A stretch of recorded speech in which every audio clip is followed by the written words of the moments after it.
Lepas tu kita kata musafir, bagi kita hak umumnya kalau musafir boleh lah jamak. Nak qasar ke apa boleh dah lah. Lepas tu jamak ni nak boleh jamak, jangan kita pakai hak mazhab Syafi'i sekian-sekian batu jauh ni baru boleh jamaknya. Mazhab Imam Bukhari, mazhab Imam Abu Daud 3 batu boleh dah.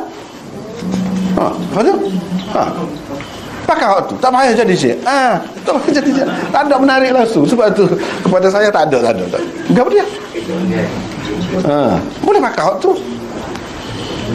Imam Abu Daud tu imam ahli sunnah. Dia kata 3 batu boleh tak? Berapa ramai sahabat-sahabat yang amal lagu tu. Imam-imam besar yang amal lagu tu. Dia buat lagu tu. Boleh. Sesalah kita perlu. Gunalah hak tu. Gunalah tu. Misalnya takut jadi payah kau jam tengah jalan kau apa kita kata jadi kepada orang-orang yang masuk Syiah setengah-setengah tu dia tu alasan buat kau dia pasal apa? Pasal pengajaran ajaran ahli sunnah dia sepi. Kenapa? Itulah akibatnya. Cuma kalau kita bui jalan lagu ni tak payah jadi Syiah jadi gapo tetap dengan ahli sunnah. Ni siapa nak dapat kemudahan fiqh tu siapa rosak akidah tak ada pasal lagu tu. Ni kemudahan fiqh kita dapat akidah tetap selamat. Tu honor akidah ahli sunnah juga. Pakai tu. Ada kalau nak sangat. Nah. Banyaklah hak lain-lain lagi. Cumanya adalah hak kelebihan kita tak boleh lah hak tu kan. Taki apa ni mut'ah. Tak boleh kita. Mut'ah dengan bini orang ke apa dah. Mut'ah boleh dengan budak kecil. Kita tak boleh lah tu. Kita tak boleh tu berfikirlah sesuai kalau lagu tu. Jadi perempuan ni fa innahunna minal mustajarat. Perempuan ni bagai sewa kata dia. Nak saya fokus sewa kereta. Adakah patut anggap perempuan tu lagu tu? Kalau kita tak boleh tu mesti ada. Mesti ada. Itu menjatuhkan maruah darjat orang perempuan. Siapa begitu sekali. Nikah mut'ah boleh 1,000 boleh 2,000 boleh. Sebab kata dia ni termasuk dalam perempuan sewa. Perempuan nikah mut'ah ni perempuan sewa. Bahasa lagu mana orang perempuan tidak berasa terhina. Nak lagi Syiah lagu tu tapi kalau dah kena meruk tak apa dia kata dia mula ada orang kena ingat mula dia kata dia kalau jadi bini yang ke-10 yang ke-11 tak apa lagi orang ni kalau dah tutup fikiran kat lagu tu apa kata dia dia kalau jadi dapat hak tu 10 orang dia kata ada lagi mesti dia jadi yang ke-11 bini nak orang kita nak sebab itulah tak boleh elok benda salah ni benda sesat dia tak boleh elok rosak dia dah kena tu tak khabar ke diri siapa dia tak khabar dah ini jatuh ke maruah dia menghina perempuan dia tak fikir lepas tu ni kamu tak ada nafkah tak ada kewajipan nafkah tak ada apa dia kelebihan kita ahli sunnah ni dia kena nikah taklim nikah mut'ah sebab tidak bertanggungjawab langsung mut'ah tu tidak bertanggungjawab langsung. Jadi bagaimana kita nak yakin dalam masyarakat kita ni kalau kita boleh orang perempuan atau boleh lelaki tu betul-betul suci perempuan tu betul-betul suci lagu mana kita ya tak ada tak boleh harap berlaku semua tak boleh harap boleh jadi bekas mut'ah berlaku ada kalau lagu tu tak sedih mana tahu ya si suami pun mana tahu ni bini dia senyap-senyap tak pergi mut'ah dengan orang lain semalam tak apa dah mut'ah tak patut ke lagu ni bukan buat Islam gap dia lagu tu kita tak boleh terima dia boleh terima kemudahan tu itu rosak dah tu nafsu lagu tu selagi kita boleh terima ada dalam kita sebenarnya boleh tak apa lagi tak payah jadi Syiah mut'ah tak boleh memang tak boleh lah sebab apa ini menjatuhkan darjat orang perempuan menghina orang perempuan sedangkan Islam hari ini nak penaik darjat orang perempuan nak jaga kepentingan perempuan dengan adanya nafkah dengan adanya apa ni tak ada berlaku lepas tu perempuan nak jaga apa nama ni nak terjamin lagu mana hak dia kalau tak ada siapa dia tahu pun dia nikah wali pun tak tahu tak apa tak ada wali pun tak ada saksi pun tak apa gap dia lagu ni dengan pelacur pun boleh mut'ah dengan pelacur tidak akan jadi pelacuran sebab tu orang dia kata mana dia ada pelacuran tak ada sungguh dah moga boleh buat mut'ah dia kecap beli dia kata tak ada pelacuran itu ada cuma tidak jadi pelacuran apabila mut'ah lagu mana akad mut'ah dulu dia bagi jalan akad mut'ah dulu tak payah wali tak payah saksi Bila akak mutaharah perempuan tu kata, saya kahwinkan diri saya dengan awak, dengan mas kahwin berapa kita kata 5 butir ceklat. Hak tu pun kata saya terima untuk satu malam. Jadi susah lah. Siapa dia lah nak tahu lagu ni, bini kau sama dia tak selamat lagu tu. Suami itu pun dapat petunjuk di rumah. Jangan harap tu. Jangan harap tu. Sebab dia boleh muta'ah. Pergi keluar negeri, siapa dia nak tahu? Pergi keluar negeri. Kat kita dia pun sempadan je keluar negeri. Dengan orang kafir pun boleh muta'ah. Payah kan lagu mana? Gap dia ni lagu ni. Dengan orang kafir pun boleh. Tak payah pusing. Dengan pelacur boleh, dengan orang kafir boleh. Gap dia sebenarnya. Tu kita tak boleh. Tapi kalau bab jamak semaya kau gapo masih lagi ada sebenarnya. Sebenarnya sama. Dalam isu ni memang ulama berbeza pendapat, banyak pandangan. Banyak pandangan dalam isu ni. Kalau ikut Abu Hanifah, dia kata lebih kurang 3 marhalah. Lebih kurang dalam 120 lebih kilometer. Ada yang kata macam mazhab Syafi'i lah 2 marhalah berdasarkan riwayat Ibnu Abbas. 80 lebih lah. Kalau ikut pendapat sebahagian ulama, dia kata 2 kilometer. Sebab ada 6 kilometer, salah satu ambian. Jadi guru saya Syekh Sharaf Al-Qudah, dia ada tulis satu artikel jurnal Masafatu Qasri Salah. Boleh download daripada internet, ada dalam PDF, siapa yang boleh bahasa Arab. Masafatu Qasri Salah, jarak untuk qasar salat. Dia bawa semua pandangan ulama dan dia bawa semua dalil. Akhirnya dia buat kesimpulan, yang kata 80, yang kata 120 ni, pandangan-pandangan tu semua bersandarkan kepada pandangan sahabat yang bukan hadis Nabi. Tapi pandangan sahabat ni, dia bukan hujah dalam agama. Kita pun belajar kan dalam usul fiqh, qaulus sahabi tak dikira sebagai hujah, kecuali lah kalau pandangan sahabat tu pandangan yang akal tak boleh masuk, ijtihad tak ada ruang nak bincang, baru dikira sebagai mauquf lahu hukmur marfu'. Pandangan sahabat tapi hukum dia hukum seolah-olah macam diambil dari Nabi, kerana benda tu tak ada ruang untuk ijtihad. Tapi masalah qasar salat ni memang ada ruang untuk ijtihad. Maka sebab itu Ibn Taymiyah, masa dia bincang benda ni, masa dia bincang masalah jarak musafir ni kan, dia kata kaedah kita nak tahu makna perkataan dalam Quran ni, pertama sekali kita kena refer dalam bahasa Arab. Apa makna dia? Ada tak had dalam bahasa Arab makna dia? Contoh dalam bahasa Arab, dalam hadis ada disebut tentang taswir. Inna asyaddan nasi azaban yaumal qiyamah al-musawwirun. Dalam hadis riwayat Muslim. Sesungguhnya Nabi kata orang yang paling dahsyat kena azab di hari kiamat nanti golongan musawwir.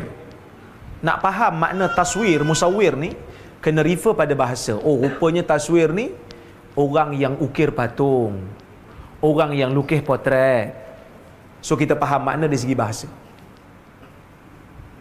Tapi kalau bahasa pun tak membantu, bahasa tak membantu. Contohnya dalam Quran disebut perkataan salat. Bila kita refer pada bahasa salat, doa. Tiba-tiba Quran kata aqimus salah, dirikan salat. Maka salat tu ada rukun dia, bukan hanya semata-mata doa. Maka bahasa tak membantu, kita kena refer pada syarak. Macam perkataan riba. Riba dalam bahasa Arab apa maksud? Dalam bahasa tanah yang tinggi, tiba-tiba haram riba. So kita refer pada bahasa, bahasa tak membantu. Kita kena refer pada syarak. Apa makna pada syarak? Nabi sebut sallu kama raaitumuni usalli. Semayanglah kamu seperti mana kamu lihat aku semayang. Kemudian bila kita tengok perkataan riba, riba dalam hadis riba jahiliyah, riba hutang. Riba dalam hadis Nabi jelaskan maksud riba duyun tadi, riba hutang. Kita bagi orang pinjam RM5, kita minta balik RM6. Ataupun riba apa? Riba buyur, riba jual beli yang kita hurai petang tadi. Siapa yang pergi RDC pergi tadi kan? Petang tadi kita hurai dah, riba jual beli. Nabi jelaskan dengan detail. Maka ada hadnya dalam syarak. Ibn Taymiyah kata, bila kita tengok perkataan safar dalam Quran, perkataan safar, bermusafir dalam sunnah, pertama kita refer bahasa tak ada letak had. Safar ni apa dia? Dia kata safar ni semata-mata berjalan di atas muka bumi, tak letak had pun. So kita refer pada syarak. Bila kita refer syarak, tengok hadis-hadis tak memberikan jarak yang jelas, kata Ibn Taymiyah. Bila bahasa pun tak bagi definisi, syarak pun tak bagi definisi, maka Ibn Taymiyah dia pergi pada satu lagi step. Dia kata pergi tengok pada uruf, tengok pada suasana setempat. Apakah perjalanan yang dinamakan sebagai musafir di sisi orang tempatan? Syekh Muhammad Osman Shibir, seorang pensyarah di University of Jordan dulu, dia pernah tulis satu buku lah dalam masalah ni. Buku dia Fiqh Muqarin, dan dia bincang tentang masalah jarak musafir ni. Dia buat keputusan, dia ambil pandangan Ibn Taymiyah. Dia kata ikut uruf tempatan, suasana setempat. Dia kata ikut suasana setempat di Jordan, jarak perjalanan yang dikira sebagai musafir adalah 80 dan ke atas. Kerana dia kata 80 dan ke atas ni biasanya kalau orang nak musafir 80 km ni dia agak sikit serius lah. Kalau mak dia bawa lah bekalan, kalau yang dah anak tu dia akan bawa bekalan, menunjukkan dia betul-betul nak berjalan lah. Bawah pada tu biasanya orang relax lagi. Tapi kalau kita refer pada Malaysia, saya tengok okey, sebab kadang-kadang kita pergi Kuala Lumpur balik hari, tak ada berapa sangat lah nak bawa bekalan tu kan. Kadang-kadang kita bawah 80 km pun kita bawa bekalan juga. So tidak muntabit. Maka guru saya Syekh Sharaf Al-Qudah, dia mencari dalil. Dia cari lagi dalil untuk membuktikan ada ke tidak dalam hadis Nabi letak jarak. Maka dia cari. Dia kata dia jumpa dalam riwayat Muslim hadis daripada Syu'bah yang mengatakan Nabi SAW idza kharaja salasata amyal aw salasata farasikh qasara as-salah. Nabi bila keluar 3 mil ataupun 3 farsakh, dia akan qasar salat. Dia ada syak 3 mil ke 3 farsakh. Dia kata bila ada syak kita kena ambil yang paling jauh, kerana tu yang yakin. Kan kita syak 3 ke 4 salat, 3 ke 4 kita kena ambil yang 3, kerana 3 tu yakin. So di antara 3 mil dengan 3 farsakh kita kena ambil yang paling jauh, kerana tu yang yakin. Dekat ni ada syak sikit, maka dia ambil 3 farsakh. 3 farsakh bersamaan dengan, so saya kata tadi 3 farsakh ni ada beza sikit, kerana zaman Nabi tu dikira takribi, anggaran. Ada yang kata 3 farsakh ni 18 km, ada yang kata 24 km. Dia kata bila Nabi keluar 18 km, Nabi qasar salat. Macam perbahasan semakin menarik, kata kan. Tadi macam boring je dengar 80 biasa. Tengok 18, oh menarik. Dah pasal ni.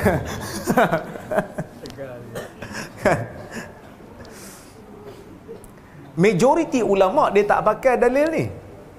4 mazhab tak pakai dalil ni. Kenapa tak pakai? Pertama dia kata sebab berlaku syak. Berlaku syak dalam dalil. Sebenarnya dia kata, guru saya lah, dia kata kalau syak sepatutnya kita kena ambil yang yakin. Di antara 6 km dengan 18 km, 18 lah yakin.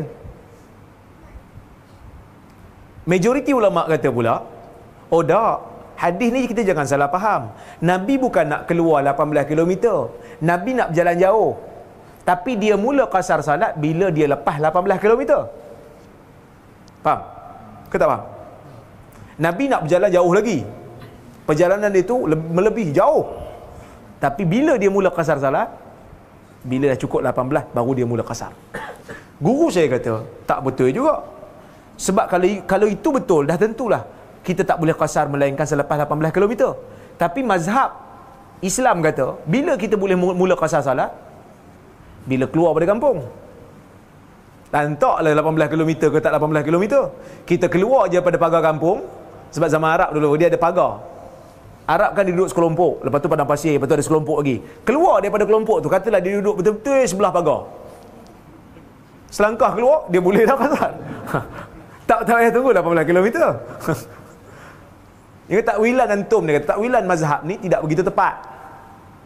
Dan dia kata saya menjumpai satu lagi bukti yang mengatakan 18 km boleh qasar salat, ialah bila mana Nabi qasar di Mina. Yang mana Nabi bila salat qasar dekat Mekah, Nabi sebut pada orang Mekah, atimmu salatakum fa inna qaumun safar. Sempurnakan salat kamu kerana kami ni musafir. Tapi bila mana Nabi salat dekat Mina, Nabi tak sebut kat orang Mekah gitu. Orang Mekah sekali qasar. Mekah dengan Mina berapa kilometer? Lebih kurang 18. So kita ada banyak pendapat dalam isu ni. Kita ada banyak pendapat. Kalau tuan-tuan rasa nak ikut mazhab Syafi'i, silakan. Siapa nak ikut Ibn Taymiyah, silakan. Siapa nak ikut 18? Angkat tangan lah kan.